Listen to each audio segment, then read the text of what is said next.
የምትመለከቱት በእንግሊዘኛና በቤንጋልኛ ቋንቋዎች የተጻፈ ሳይንፖስት በህንዷ ምዕራብ ቤንጋል ግዛት ጋውር ከተማ በሚገኝ 500 ዓመታትን ባስቆጠረ 5 ፎቆች ባሉት ታላቅ ማማ ጎን የተተከለ ስለ ቅርሱ መግለጫ የሚሰጥ ጽሑፍ ነው። አብረን እናንብበው። ፌሩዝ ሚናር ከ1486 እስከ 1489 ይላል ከላይ የሚገኘው ጽሑፍ። የማማው ስምና የተገነባበት ዓመተ ምህረት መሆናቸው ነው። ማብራሪያው ይቀጥላል። ይህ የ25 ሜትር ከ60 ሴንቲሜትር ከፍታ ያለው በክብ ቅርጽ የተሰሩ 73 ደረጃዎች ያሉት ማማ በአራክሻን ገድሎ የቤንጋል ሱልጣን በሆነው በአቢሲኒያዊው ሰይፈዲን ፌሩዝ እንደተገነባ ይታመናል ይላል ጽሑፉ። አቢሲኒያ የዛሬዋ ኢትዮጵያ የቀድሞ መጠሪያ መሆኑን ልብ ይሏል። እነዚህኞቹ ደግሞ ህንድ ድረስ ዘልቆ ሀገር ባስተዳደረው አቢሲኒያዊው ሱልጣን በሰይፈዲን ፌሩዝ የንግስና ዘመን ግብይት ይፈጸምባቸው የነበሩ የንጉሱ ስም የታተመባቸው የብርና የወርቅ ሳንቲሞች ናቸው። ሳንቲሞቹ ዛሬም ድረስ በህንድና በእንግሊዝ ሙዚየሞች እንዲሁም ጥንታዊ ቅርሶችን መሰብሰብ በሚወዱ ግለሰቦች እጅ ይገኛሉ። ከሳንቲሞቹ የተወሰኑት ከ7 ዓመት በፊት ማለትም እንደ አውሮፓውያን አቆጣጠር ነሐሴ 5 ቀን 2018 በህንዷ ሙምባይ ከተማ የህንድ ታዋቂ አጫራች ድርጅት በሆነው ቶዲዮላ ገበያ ለጨረታ ቀርበው አንዱ በ4.6 ሚሊዮን ሩብል ተሸጠዋል። በህንድ ታሪክ ውስጥ በመሪነት ከሚታወቁ አቢሲኒያዊ ሱልጣኖች መካከል ሰይፈዲን ፌሩዝ አንዱ እንጂ ብቸኛው አይደለም። ሰይፈዲን ፌሩዝ ራሱ ስልጣኑን የተረከበው ከሌላ አቢሲኒያዊ ሲሆን ከሱ በኋላም 2 አቢሲኒያውያን እየተፈራረቁ ህንድ ላይ ነግሰዋል። ደግሞ ሌላም አለ እዛው ህንድ በሌላ ዘመን በሌላ ቦታ። ይሄኛው በምዕራብ ህንድ አማድናጋር ሱልጣኔት የተፈጸመ ነው።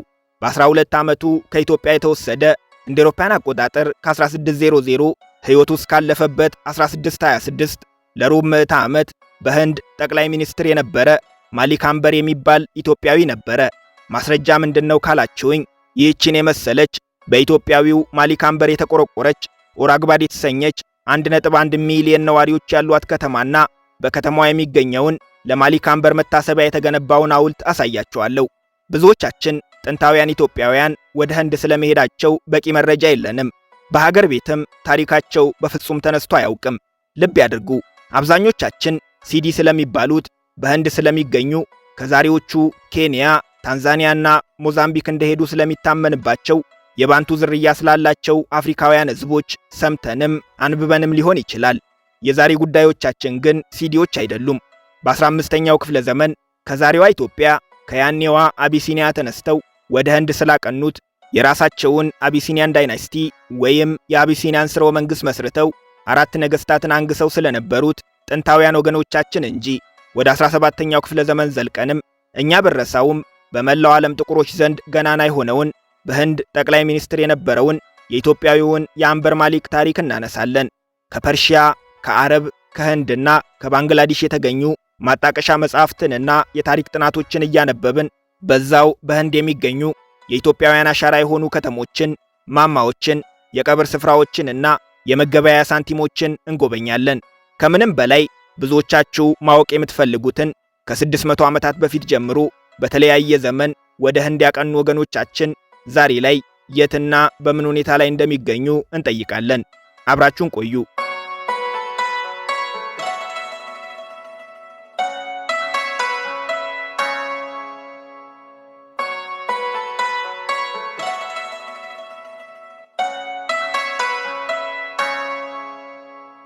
ቀደም ሲል ጥንታውያን ኢትዮጵያውያን በህንድ ይኖሩም ህንድን ይመሩም እንደነበር ነግረናቸዋል። አሁን ወደ ዝርዝሩ ልንገባ ስለሆነ ህንድ የሚለውን ቃል ለጊዜው እንሰናበተዋለን። ዛሬ ላይ ህንድ እያልን የምንጠራት ሀገር የ78 ዓመት ወጣት ናት። ህንድ የዛሬዋን ህንድ የሆነችው እንደ አውሮፓውያን አቆጣጠር በ1947 ሲሆን ከዛ በፊት በበርካታ ግዛቶች የተከፋፈለች ነበረች። ልክ እንደ ሀገራችን ዘመነ መሳፍንት ብለው ያስቡት። ዛሬ የምንጎበኛት የጥንታውያን ኢትዮጵያውያን መናገሻ የሆነችው የህንድ ግዛት ቤንጋል ትባላለች። ቤንጋል ዛሬ ላይ የህንድ ብቻ አይደለችም። በታሪክ አጋጣሚ ምዕራብ ቤንጋል የህንድ፣ ምስራቅ ቤንጋል ደግሞ የባንግላዴሽ ሆነዋል። ቤንጋል የ2700 ዓመታት ታሪክ ያላት ቢሆንም ከኢትዮጵያውያን ጋር በቀጥታ የሚገናኘው በ14ኛው ክፍለ ዘመን የተቋቋመው የቤንጋል ሱልጣኔት ነው። የቤንጋል ሱልጣኖች ከሩቅ ምስራቅ ከአረብና ከአውሮፓ ነጋዴዎች ጋር ከፍተኛ የንግድ ትስስር የመሰረቱ ሀብታምና ከፍ ያለ የኑሮ ደረጃ የነበራቸው በዘመኑ በመላዋ ህንድ ገናና ነበሩ። ገናናነታቸውን ለማስቀጠልም ታላቅ የጦር ኃይል መገንባት ፈለጉ። በዘመኑ በነበሩ የህንድ ግዛቶች ውስጥ የጦር ሰራዊትን በቅጥረኛ ወታደሮች መገንባት የተለመደ ነበር። የአቢሲኒያ ወታደሮች ደግሞ በዚህ ረገድ ትልቅ ስምና ክብር አላቸው።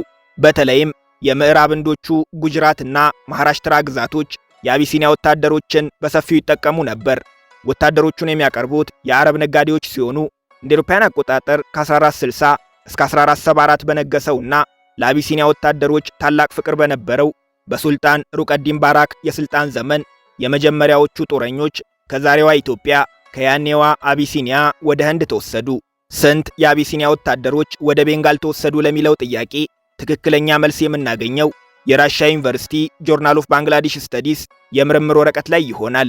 ምርምሩ እንደሚጠቅሰው በሱልጣን ሩቀዲን ባራክ ዘመን ወደ ህንድ የተወሰዱ የአቢሲኒያ ወታደሮች ብዛት 8000 ነበር። እዚህ ላይ የቤንጋል ሱልጣኖች አገልጋይ የሚወስዱት ከኢትዮጵያ ብቻ አልነበረም። ከዛሬዎቹ የአረብ አገራት፣ ከቻይና፣ ከኔፓል፣ ከማሌዥያ፣ ከኢንዶኔዥያና ሌሎችም አገራት ጭምር እንጂ። አቢሲኒያውያን ግን በጥንካሬና በታማኝነታቸው ከሁሉም ይለያሉ ይላል ጥናቱ። ሀበሻ አገልጋዮች ከሌሎች ይልቅ በጣም ውድ ነበሩ። አለቆቻቸውንም በቤት ውስጥ አገልጋይነት፣ በአብሳይነት፣ በሙዚቀኝነት፣ በፀጉር ቆራጭነት፣ በቤት ጠባቂነትና በሌሎችም ሙያዎች ያገለግሉ ነበር። ከሌሎች አገልጋዮች መካከል ሀበሾች ደረጃቸው ከፍ ያለ ነው። በቢዝነስ በፖለቲካና በቤት ውስጥ ጉዳዮች አለቆቻቸውን ያማክሩም ነበር ይላል ጥናቱ። የሀበሻ ወታደሮችም ለሱልጣኑ ከነበራቸው ልዩ ቀረቤታ የተነሳ በዋናነት የቤተ መንግስቱ ጠባቂዎች ተደርገው ተሾሙ። በሌሎች የሱልጣኑ ጦሮች ውስጥም የአዛዥነት ማዕረግ ተሰጣቸው። በጊዜ ሂደት አገልግሎታቸው ከወታደራዊ ተልእኮ እያለፈ ወደ አስተዳደራዊ ሥራዎችም ተሸጋገረ። 8000 የሚሆኑት አቢሲኒያውያን በኤልያስ ሻህ አስተዳደር ውስጥ በደንብ ይታወቁ ነበር። ከውትድርና በተጨማሪም በመንግስታዊ አስተዳደር ውስጥም ሚና ነበራቸው። እስላማዊ ትምህርት ቤቶችን በመገንባት በፍርድ ቤቶች ዳኛ በመሆን ግብርና መንግስታዊ ክፍያዎችን በመሰብሰብ ሕግ በማስከበርና የንግድና የግብይት ሥርዓቶችን በመቆጣጠርም ያገለግሉ እንደነበር በታሪክ መጻሕፍት ተጽፎ ይገኛል። በቤንጋል ሱልጣኔት ውስጥ የአቢሲኒያውያን ሚና ቀስ በቀስ እያደገ መጥቶ በወታደራዊም ሆነ በሲቪል መንግስታዊ አስተዳደር ውስጥ የማይታጡ ሕዝቦች ሆኑ። የሀበሾች ሚና በዚህ ደረጃ ከፍ እያለ መምጣቱ ግን በአንዳንዶች ዘንድ የሚወደድ አልሆነም። በተለይም በአክራሪ የሂንዱ መኳንንቶችና በሙስሊም ሊቃውንት ዘንድ ጉምጉምታን አስነሳ። አቢሲኒያውያን ወደ ቤንጋል የሄዱት በአገልጋይነት መሆኑን ልብ ይሏል። ይህ ደግሞ በሂንዱዎች ዘንድ ከአርያን ዝርያ ላልሆኑ ያውም በአገልጋይነት ለመጡ ጥቁር ሕዝቦች የዚህን ያህል ስልጣን መስጠት ተገቢ አይደለም በሚል ተቃውሞን አስነሳ። አሽራፍ በመባል የሚታወቁት ሙስሊም ሊቃውንትም የሀበሾች ሚና በዚህ ደረጃ ከፍ ማለቱን ተቃወሙ። በዚህ ወቅት ሀበሾችን ወደ ቤንጋል ያስመጣቸው ሱልጣን ሩቀዲን ባራክ ስልጣን ላይ አልነበረም። በቤንጋል ሱልጣኖች በተቀያየሩ ቁጥር በጦር ኃይልና በመንግስታዊ አስተዳደር ውስጥ የማይተካ ሚና የነበራቸው ሀበሾች ኃይላቸው ይበልጥ እየጠነከረ ይሄድ ነበር። በዚህ መሃል እንደ አውሮፓውያን አቆጣጠር በ1480 ሱልጣን ጃላሉዲን ፋታ በቤንጋል ነገሰ። ወቅቱ የሀበሾች ሚና የማይተካ የሆነበት፣ በመኳንንቱ ዘንድም ኧረ ይሄ ነገር አሁንስ በዛ እየተባለ ከፍተኛ ቅሬታን ያስነሳበት ነበር። አዲሱ ሱልጣን የተነሳው ቅሬታ እውነት ነው ብሎ ቢያምንም እርምጃ ለመውሰድ ግን አልቸኮለም። ስልጣኑ እስኪረጋለት ጠበቀ። 7 ዓመታት አለፉ። አሁን ትክክለኛው ጊዜ ነው ብሎ ስላሰበ በቤተ መንግስቱ የሀበሾች ስልጣን እንዴት ይነጠቅ፣ ሚናቸውስ እንዴት ይቀነስ በሚለው ላይ በሚስጥር ጉባኤ ተካሄደ። ሀበሾች ለቤተ መንግስቱ የቀረቡ ሀገር አስተዳዳሪዎችና ከፍተኛ ስልጣን የነበራቸው የጦር አዛዦች ነበሩና እንኳንና አፍንጫቸው ስር በቤተ መንግስቱ የሚሸረብ ሴራ ከሩቅ የሚጠበሰውም ይሸታቸው ነበር። እናም ለምሳ ሲያስቡን ለቁርስ አደረግናቸው ይሉትን የሀበሻ መሪዎች ብሂል ከደርግ ቀድመው ቤንጋል ላይ ተገበሩት። በሀበሾች ላይ የሚወሰደው እርምጃ ምንነትና እንዴትነት ተመክሮ ሳያበቃ ሀበሾች በሱልጣኑ ላይ እርምጃ ወሰዱ። የቤንጋሉ ሱልጣን ጃላሉዲን ፋታ ተገደሉ። መንግስታዊ ስልጣኑም የአመፁ መሪና የቤተ መንግስቱ ጦር አዛዥ በነበረው አቢሲኒያዊው ሻዛድ ባራክ እጅ ወደቀ። ሻዛድ ባራክም ጊዜ ሳያጠፋ ሱልጣን ጊያሰዲን ባራክ በሚል የንግስና ስም በህንድ ምድር የነገሰ የመጀመሪያው አቢሲኒያዊ ሆኖ የቤንጋል ሱልጣን ተባለ። በዚህም ጀርመናዊው ጸሐፊ ሄንሪ ብሎህማን በጆርናል ኦፍ ኤዥያቲክ ሶሳይቲ ኦፍ ቤንጋል ላይ እንዳሰፈረው ሀበሾች ከስልጣን ጠባቂነት ወደ ስልጣን ባለቤትነት ተሸጋገሩ። ይሁን እንጂ የሱልጣን ጊያሰዲን ባራክ የስልጣን ዘመን ረጅም አልነበረም። ጊያሰዲን ባራክ ስልጣን በያዘ በስድስተኛው ወር መፈንቅለ መንግስት ተደረገበት። በማን የሚለው ነው የሚገርመው። ለሟች ሱልጣን ታማኝ በነበረና በግድያው ባልተሳተፈ ማሊክ አንዲል በሚባል ሌላ ሀበሻ። የገደለው ባልሽ የሞተው ወንድምሽ ማለት አሁን ነው። መፈንቅለ መንግስት አድራጊው ማሊክ አንዲል ስልጣን ፈላጊ አልነበረም። ይልቁንስ ሱልጣኑን ልናገለግል እንጂ ሱልጣን ልንሆን አልመጣንም የሚል ጽኑ እምነት ነበረው። ይህንን እምነቱንም ሀበሻ ወንድሙ ላይ መፈንቅለ መንግስት በማድረግና ስልጣኑን ለቀድሞ አለቃው የመጀመሪያ ልጅ በማስረከብ አስመሰከረ። ይሄኔ አንድ ችግር ተፈጠረ። የሟች አለቃው ልጅ በዕድሜው ያልበሰለና የሱልጣንነትን ያህል ታላቅ ኃላፊነት ለመሸከምም ትከሻው ያልደነደነ ነበር። ይሄኔ የሟች ሱልጣኑ ሚስት ጣልቃ ገባች። በማሊክ አንዲል ታማኝነት እጅጉን ተደንቃ ነበር። እናም የራሷን ውሳኔ አሳለፈች። ይህ ስልጣን ከልጄ ይልቅ ለቤተሰባችን ታማኝነቱን ላሳየው ለማሊክ አንዲል ነው የሚገባው። ህዝባችንን እየመራ ሱልጣኔቱን ጠብቆ ያቆይልን አለች። የማሊክ አንዲል ታማኝነት ያልተጠበቀ ነበርና የቤተ መንግስቱ መኳንንቶችም ያላንዳች ቅሬታ ውሳኔዋን ተቀበሉ። በዚህም ሁለተኛው ሀበሻ ማሊክ አንዲል የቤንጋል ሱልጣን ሆኖ ተሾመ። የንግስና ስሙም ሱልጣን ሰይፈዲን ፊሩዝ ተባለ። ልብ ያድርጉ። አሁን ታሪኩን የምንነግራችሁ ማሊክ አንዲል ወይም ሰይፈዲን ፊሩዝ በ17ኛው ክፍለ ዘመን በምዕራብ ህንዷ አህማድ ናጋር ግዛት ጠቅላይ ሚኒስትር ከነበረው ከማሊክ አንበር ጋር አንድ አይደሉም። ከሐረር እንደመጣ የሚታመንለትን የማሊክ አንበር ታሪክ ቆየት ብለን እንመለስበታለን። ነገር ግን አብዛኞቹ አቢሲኒያውያን በህንድ ወታደራዊ መሪዎች ስለነበሩ ማሊክ የሚል የክብር ስም ይሰጣቸዋል። ማሊክ በአረብኛ መሪ፣ አለቃ፣ ንጉሥ የሚል ትርጉም እንዳለው ልብ ይሏል። አሁን ወደ ቀደመ ጉዳያችን እንመለሳለን። በህንዷ ቤንጋል ሁለተኛው የአበሻ ሱልጣን የነበረው ሰይፈዲን ፊሩዝ በተፈጥሮ ማስተዋልን የታደለ በቅንነት የተሞላ አስተዳዳሪ ነበር ይላሉ የፐርሺያ ድርሳናት። ከሱ በፊት ከነበረው አቢሲኒያዊ ሱልጣን ከጊያሰዲን ባራክ በተለየ በንጉሳዊ ቤተሰቦች በመኳንንቱና በህዝቡ ዘንድ ከፍተኛ ተቀባይነት ነበረው። በዘመኑ በአካል በቤንጋል ተገኝተው የሱልጣኔቱን ታሪክ የጻፉ የፐርሺያ የታሪክ ጸሐፍት ሰይፈዲን ፊሩዝ በቤንጋል ከነገሱ ከአራቱ የአቢሲኒያ ሱልጣኖች መካከል ታላቁ ነበር ይላሉ።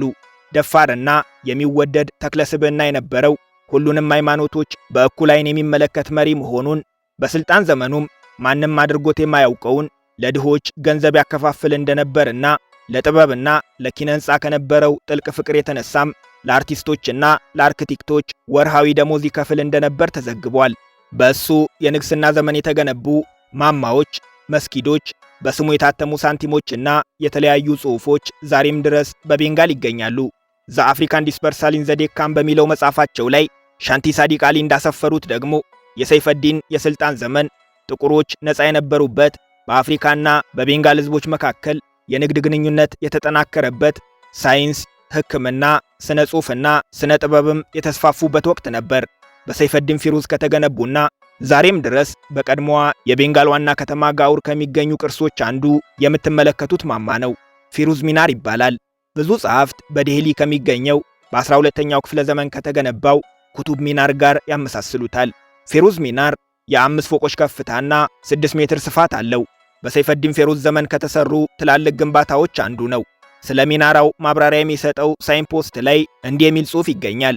ይህ የ25 ሜትር ከ60 ሴንቲሜትር ከፍታ ያለው በክብ ቅርጽ የተሰሩ 73 ደረጃዎች ያሉት ማማ ባራክ ሻህን ገድሎ የቤንጋል ሱልጣን በሆነው በአቢሲኒያዊው ሰይፈዲን ፊሩዝ እንደተገነባ ይታመናል ይላል ጽሑፉ።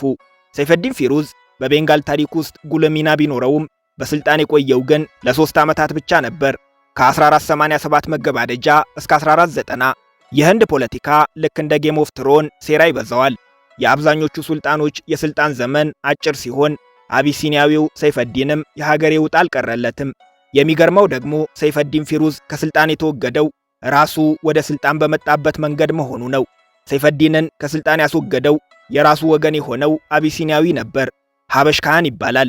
ሀበሽ ካህን መፈንቅለ መንግስት ካደረገ በኋላ ስልጣን ምን ያደርግልኛል፣ ብቻ ወንበሩ የሚገባው ያለቃዬ ልጅ ይንገስልኝ እንጂ አለ። የሀበሽ ካህን መንገድ የሚለየው የምር ስልጣኑን ስላልፈለገ ሳይሆን በቤንጋል መኳንንትና በህዝቡ ዘንድ ተቀባይነትን የሚያስገኝለት መንገድ በመሆኑ ነበር። እናም ለይምሰል ንጉሳዊ የዘር ሐረግ የነበረውን ነገር ግን ግዛቱን ለመምራት ዕድሜው የማይፈቅድለትን ታዳጊ ወጣት ወደ ስልጣን አመጣ። ታዳጊውንም ሱልጣን ነስረዲን ሙሐመድ ሁለተኛ በሚል የንግስና ስም ወንበር ሰጠው። ከመጋረጃ ጀርባ ሆኖ ቤንጋልን የሚመራት ግን አቢሲኒያዊው ሀበሽ ካህን ነበር። አብዛኞቹ የታሪክ መጻሕፍትም በዚህ ወቅት የቤንጋል መሪ ነበር ብለው ስሙን የሚጠቅሱት የሀበሽ ካህንን ነው። ቤንጋልን በመምራት ሶስተኛው አቢሲኒያዊ የሆነው ሀበሽ ካህን በራሳቸው በሀበሾችም አይወደድም ነበር።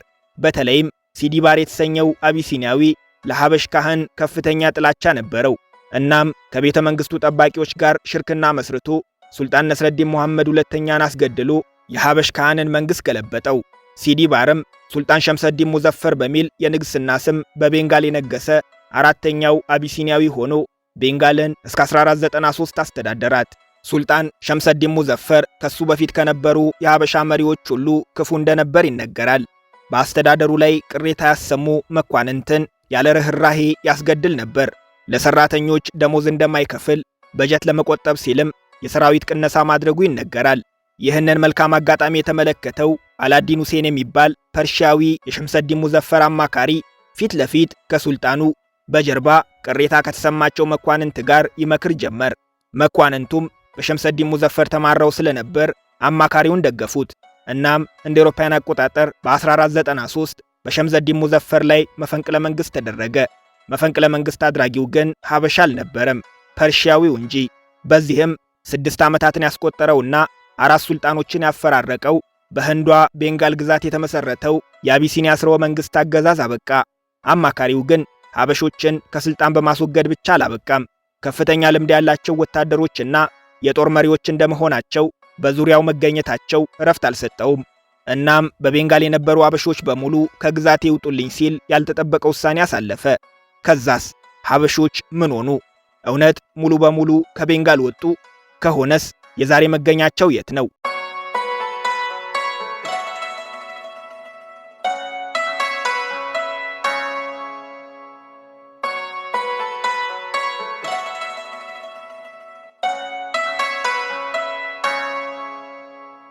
ሀበሾች በጥንታዊዋ ህንድ የነበራቸው ሚና ከምናስበው በላይ የገዘፈ ነው። መገኛቸውም ቤንጋል ብቻ አልነበረችም። በምዕራብ ህንድ በጉጅራትና በማህራሽትራ ግዛቶችም በስፋት ይኖሩ ነበር። እዚህ ላይ ግን አንድ ማሳሰቢያ መስጠት ይኖርብናል። ቀደም ሲል ያነሳናቸው በቤንጋል ሱልጣኔት ውስጥ የነበሩ ሀበሾች ከአቢሲኒያ ወይም ከዛሬዋ ኢትዮጵያ ስለመምጣታቸው በዛው ሀበሾች በኖሩበት ዘመን አብረዋቸው በኖሩ የፐርሺያ ጸሐፍት በሰፊው የተዘገበ ነው። ከፍተኛ ተአማኒነት ያለው የኒዘመዲን አህመድ ተበቃቲ አክበሪ መጽሐፍም በዝርዝር ዘግቦታል። ሆኖም ወደ ምዕራብ ህንድ ስንመጣ የሀበሺ ህዝቦች የሚለው መጠሪያ ሰፊ ትርጉም ይዞ እናገኘዋለን። ሀበሺ ከዛሬዋ ኢትዮጵያ ለመጡት ብቻ ሳይሆን ከመላው አፍሪካ የመጡ ጥቁር ህዝቦች የሚጠሩበት የወል መጠሪያ ነው።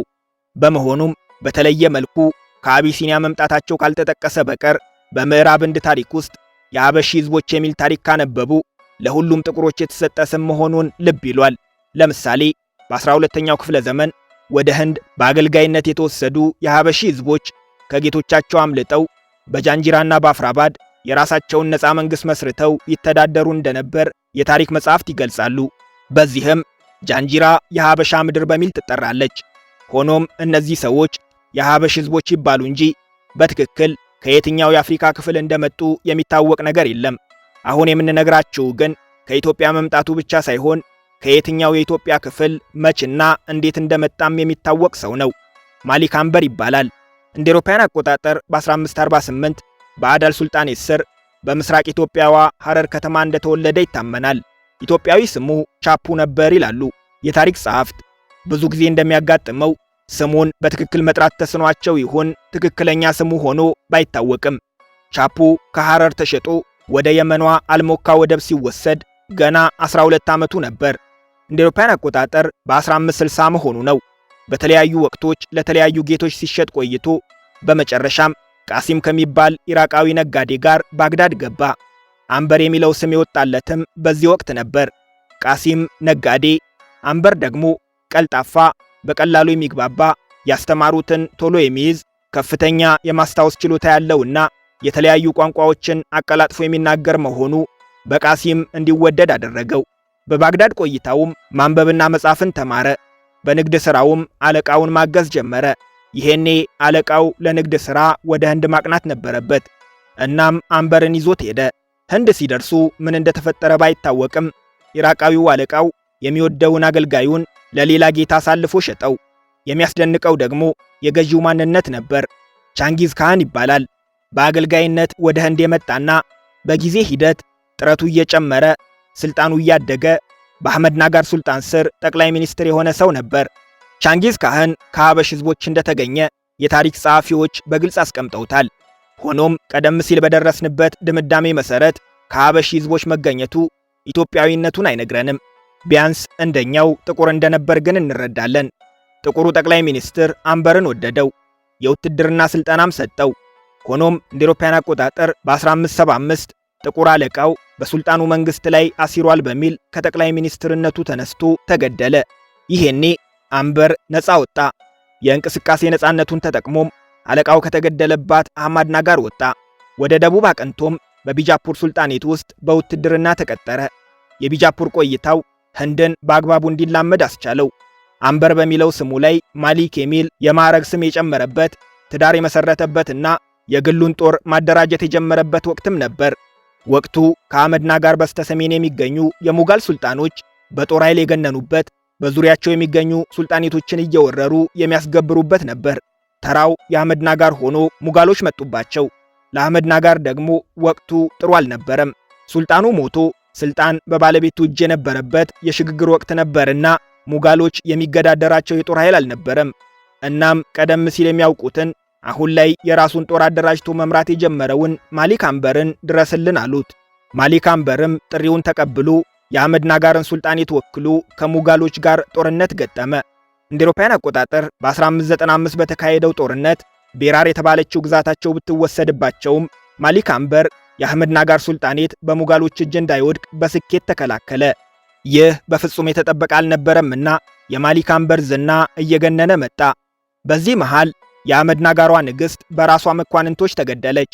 በዚህም ሱልጣኔቱን ለመከላከል የቀረው ብቸኛው ሰው ማሊክ አንበር ሆነ። ወቅቱ የወታደሮቹ ቁጥር በከፍተኛ መጠን ያደገበት፣ ተቀባይነቱም የጨመረበት ነበርና ማሊክ አንበር የራሱን ጦር እየመራ ቀደም ሲል የተወሰደባቸውን ግዛት ለማስመለስ በሙጋሎች ላይ ወረራ ፈጸመ። በጨበጣ ውጊያ ስሙ የገነነው ማሊክ አንበር የሙጋል ወታደሮች ስንቅና ትጥቅ እንዳያገኙ፣ በተለይም ዋና ዋና የሚባሉ የውሃ ምንጮችን በመያዝ የመጠጥ ውሃ እንዳያገኙ እያደረገና እያዳከመ በተናጠል ገጠማቸው። ይህም ወታደሮቹን ብቻ ሳይሆን በዘመኑ ገናና የነበረውን የሙጋል ሱልጣኔት አዳከመው። በሙጋል ጦር ውስጥ የነበሩ በርካታ ወታደሮችም እየከዱ ለአንበር ገቡ። ይሄኔ አንበር የራሱን መንግስት ለማቋቋም ማሰብ ጀመረ። ሆኖም ራሱን ሱልጣን ማድረግ አልፈለገም። ቢያደርገውም ተቀባይነት እንደማይኖረው ያውቀዋል። እናም ቀደም ሲል ወዳገለገለበት ቢጃፑር ሱልጣኔት ተመልሶ የኒዛም ሻይን ሱልጣን ልጅ ወደ አህመድ ናጋር አምጥቶ ሱልጣን ሙርታዛ ኒዛም ሁለተኛ በሚል ስም አነገሰው። እንደሚጠበቀው አዲሱ ሱልጣን ለማሊክ አንበር የጠቅላይ ሚኒስትርነት ስልጣን ሰጠው። ከ1600 ሕይወቱ እስካለፈበት 1626 በቆየው የጠቅላይ ሚኒስትርነት ስልጣኑ የፈለገውን እየሾመ ያልፈለገውን እየሻረ የራሱን ስልጣን አደላድሎና በጦር ኃይል ጠንክሮ አህመድ ናጋርን ለሩብ ምዕት ዓመታት አስተዳደረ። የስልጣን ዘመኑ ዛሬም ድረስ በበጎ የሚነሳ ትልቅ አሻራውን ያሳረፈበትም ነበር። ለአህመድ ናጋር ሱልጣኔትም አዲስ ዋና ከተማ መሰረተ። የያኔዋ ካድኪ የዛሬዋ የ1.1 ሚሊዮን ህንዳውያን መኖሪያ የሆነችው ኦራንጋባድ ከተማ በማሊክ አንበርን የተቆረቆረችው። በተለይም በቁጥር እስከ 50 ሺህ የደረሱት ወታደሮቹ ጥንካሬ ዛሬም ድረስ ይነሳል። ወንዝ እየጠለፈ ከተሞች ያልተቋረጠ የውሃ አቅርቦት እንዲያገኙ ማድረጉ ከውጭ ሀገራት በተለይም ከአፍሪካ ጋር የመሰረተው የንግድ ግንኙነት ከስኬቶቹ መካከል ይጠቀሳሉ። ማሊክ አንበር የአህመድ ናጋርን ሱልጣኔት ለ26 ዓመታት ካስተዳደረ በኋላ እንደ አውሮፓውያን አቆጣጠር በ1626 በ78 ዓመቱ ከዚህ ዓለም በሞት ተለየ። ከሱ በኋላ ልጁ በስልጣኑ ላይ የተተካ ቢሆንም የአባቱን ያህል ጥንካሬ ስላልነበረው ግን የስልጣን ዘመኑ እንደ አባቱ ውጤታማም ረጅምም አልነበረም።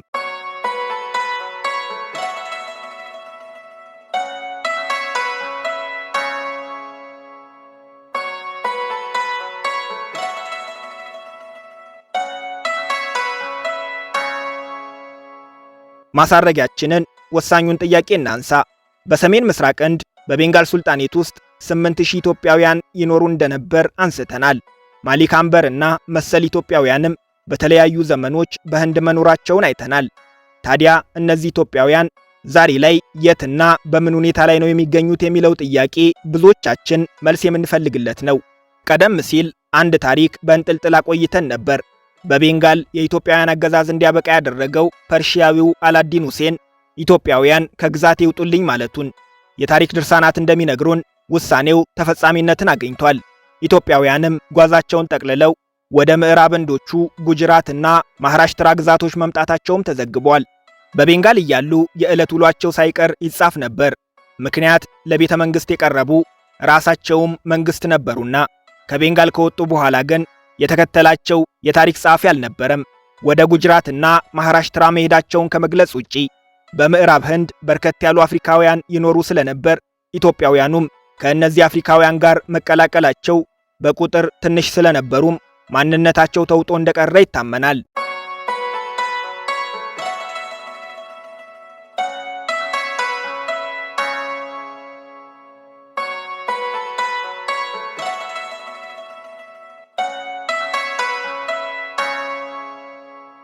የዛሬ ጉብኝታችንን በዚሁ አበቃን። አብራችሁን ስለቆያችሁ እናመሰግናለን።